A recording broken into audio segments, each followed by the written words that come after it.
Salut les amis, on est en direct d'Alsace. On est à l'Assemblée Générale de On a une autre dose. Et donc là, en face de moi, il a fait le déplacement de l'Allier, notre ami Mathieu de A-Victime.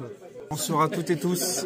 Voilà, effectivement, je suis venu en ami avant toute chose pour soutenir pour la première AG Cynthia, Joël et Julia et tous les autres pour la belle association qu'ils ont faite aussi avec On a une autre dose. On se ressemble beaucoup au niveau de tout ce qu'on peut faire et j'ai beaucoup d'affection pour eux. Ils le savent, comme toutes les personnes qui œuvrent dans le combat, mais en particulier eux parce que voilà, on a vraiment un super feeling. Et j'étais ravi de vraiment participer avec eux. Et on sent aussi une énergie débordante pour faire que les choses bougent aussi. On voit qu'ils ont seulement 1 an d'existence, mais ils ont déjà 63 adhérents. Donc on voit aussi que ça bouge. En plus, c'est particulier parce qu'ils s'occupent vraiment que la zone Moselle et Alsace. Et que voilà, ils ont vraiment pris un sens plus large au niveau du combat pour les victimes des effets indésirables, mais également les soignants suspendus. Et bravo pour ça. Ils savent qu'on est tout cœur avec eux et qu'on aura encore beaucoup d'actions à faire ensemble. Et comme j'ai dit tout à l'heure en vidéo, c'est le moment de ne pas lâcher et d'être tous ensemble parce que, voilà, comme on dit, ils ont voulu nous diviser et maintenant il faut qu'on reste ensemble pour qu'on soit vraiment encore plus fort. Je sais qu'on a envie parfois de lâcher parce que ça prend du temps, mais je peux vous dire une chose, c'est sûr qu'à un moment donné, on va y arriver, et c'est certain. Je le dis droit dans les yeux, mais on va y arriver, c'est sûr et certain. Tous ensemble, plus on sera nombreux, plus on y arrivera. Sincèrement, je vous le dis, et on lâchera pas surtout, on lâchera pas. J'ai vu aussi que cette semaine, vous avez fait le déplacement à Paris, vous êtes allé à CNM. J'aimerais bien un petit peu que tu me dises ton ressenti, le fait d'être allé là-bas. Il y avait encore de belles âmes qui avaient envie de faire bouger les choses. On a une autre dose, Verity France, le Viac 19 avec par le biais de Dominique, Francis le procédurier pour ses bâches et son équipe. Et on a pu rencontrer le professeur Perronne et donc Nicolas Dupont-Aignan, qui sont 2 personnalités vraiment adorables et qui sont dans le combat avec nous. Et surtout, on a pu faire témoigner de nouvelles victimes. Je pense à Tiffany, à Léa et à Marina, qui en plus, Marina est la plus jeune, elle a 23 ans. Et ils ont toutes parlé, mais divinement bien. Vraiment, on sent et comme je dis aux gens, quand on sent vraiment la vérité, quand on parle avec le cœur, on parlait tout à l'heure voilà, de l'esprit de l'âme et du cœur, quand on a ça, on peut soulever des montagnes, sincèrement. Et je sais qu'on soulevera des montagnes tous ensemble.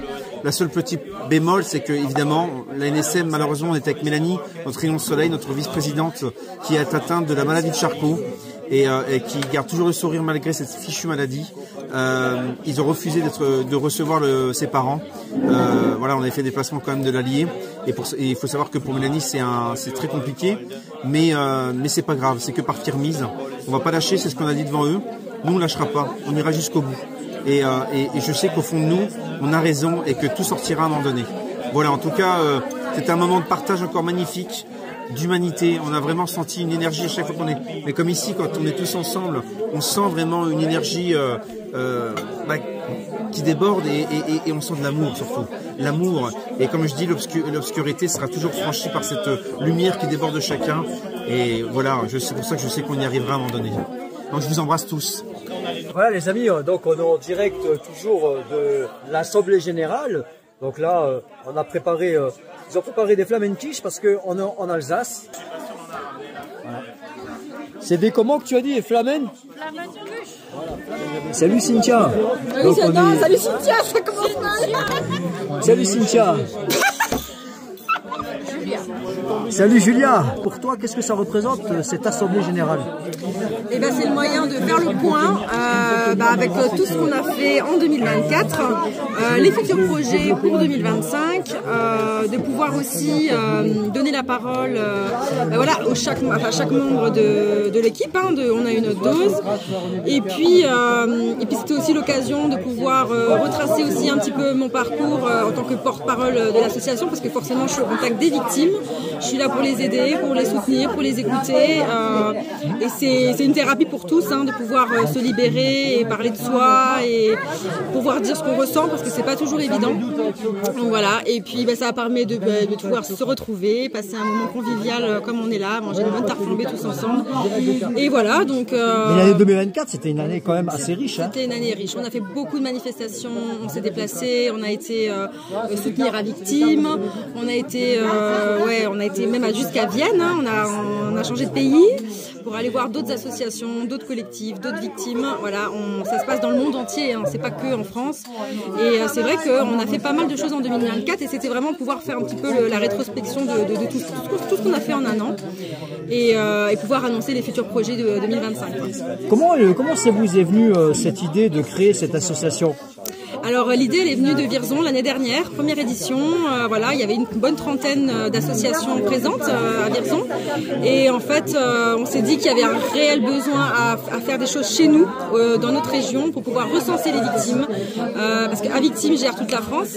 Mais c'est vrai qu'on voulait vraiment pouvoir recenser toutes les victimes qu'il y a chez nous et créer du lien local en fait. Merci Julia. Merci. Et puis on se dit au 12 avril à Gérardmer. Oui, ce sera la prochaine manifestation qu'on a une autre dose va faire avec l'UFLF 88. Voilà, donc encore une fois, ça va être un moment aussi pour se retrouver, pour pouvoir témoigner dans les rues, voilà, pour que les gens qui passent entendent, vont peut-être se reconnaître, pouvoir adhérer à l'association qui est là et qui est mise en place pour toutes ces personnes-là, autant pour les victimes que les soignants suspendus, parce que voilà, il n'y a pas de clan en fait, il faut se réunir, être tous ensemble, se battre et voilà, on lâchera rien. Il faut qu'il y ait une reconnaissance, une aide médicale et que des choses soient faites, parce qu'à un moment donné on a besoin de ça aussi, cette reconnaissance. On n'a rien demandé et on n'a pas demandé à être malade et là on a vraiment besoin de soutien maintenant. Ouais. Merci Julia. De rien Néo. Les gens se réveillent et qu'on arrête de faire l'autruche. Et voilà, donc merci aux associations qui se sont déplacées aujourd'hui. Donc moi je fais partie du conseil d'administration d'Avictimes, je suis porte-parole de l'association On a eu notre dose en Alsace. Voilà, il y a quand même pas mal d'associations maintenant qui existent en France, Verity France ou Mon Cycle, en fonction de vos symptômes. Et bravo à toutes ces associations qui ont ouvert aujourd'hui, parce que c'est des gens qui sont pas forcément vaccinés, mais qui se battent, et même les victimes qui se déplacent sur le terrain. On n'est pas toujours en forme, mais on essaye de faire les déplacements quand on peut le faire. Voilà, moi je suis aussi malheureusement atteinte de cette vaccination. J'ai fait une péricardite le soir de la deuxième dose. Je suis au tribunal judiciaire de Paris, ça fait 3 ans que mon affaire est en cours. J'irai jusqu'au bout, peu importe l'issue. Mais il est temps que voilà, les gens fassent des procédures. Il existe, comme dit, dans les associations aussi des aides qu'on peut mettre en place. Il ne faut pas avoir peur, il faut arrêter d'avoir peur. C'est surtout important aujourd'hui de le savoir, parce qu'on nous a mis des choses dans la tête. Mais voilà, il faut vraiment se renseigner, il faut s'occuper de sa santé. Voilà, les dossiers MDPH, au jour d'aujourd'hui, je suis reconnue à 80% par la MDPH, avec toutes mes pathologies, péricardite post-vaccinale, spondylarthrite ankylosante, encéphalomyélite myalgique, perte de mémoire, troubles cognitifs, des problèmes digestifs. J'ai très souvent des maux de gorge. Tout ça, ça vient du SAMA, syndrome d'activation mastocytaire. Voilà, il y a beaucoup d'effets indésirables, de la fatigue chronique. Tout ce qu'on fait derrière, on le paye. Donc c'est pas toujours évident. Ouais. Au jour d'aujourd'hui, c'est vrai que quand je me déplace comme ça dans des manifestations, je suis en fauteuil pour m'économiser, parce que même là, j'ai tous les membres qui tremblent parce que je suis épuisée. Voilà, donc maman de 2 enfants aussi à côté, il faut s'occuper de sa maison, il faut s'occuper de ses enfants. On a notre vie de femme, on a notre vie voilà, de maman. C'est pas toujours évident.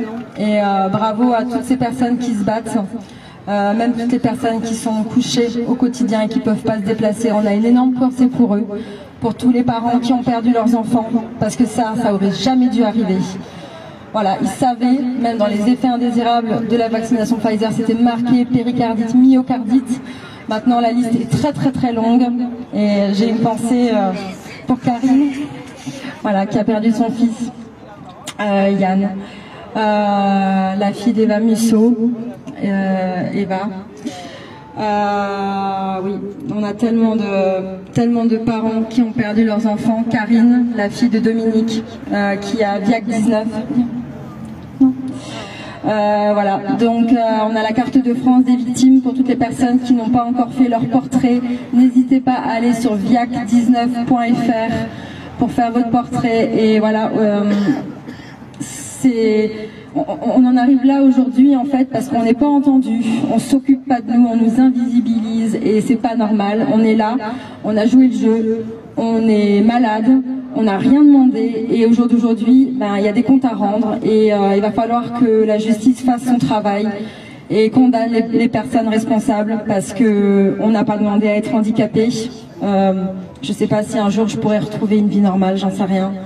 J'ai l'espoir d'eux parce que c'est ce qui fait vivre.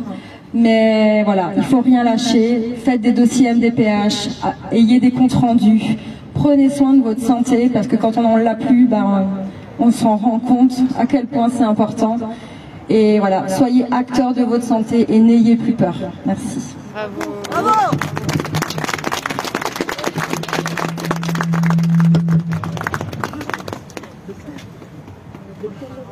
Donc voilà, donc je suis à côté de Mélanie.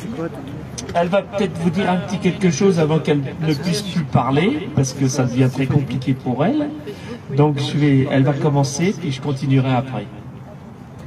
Alors, pour moi, je souhaite faire passer le message aux victimes des injections et du Covid long qu'il ne faut pas baisser les bras. On est là, je suis là pour vous.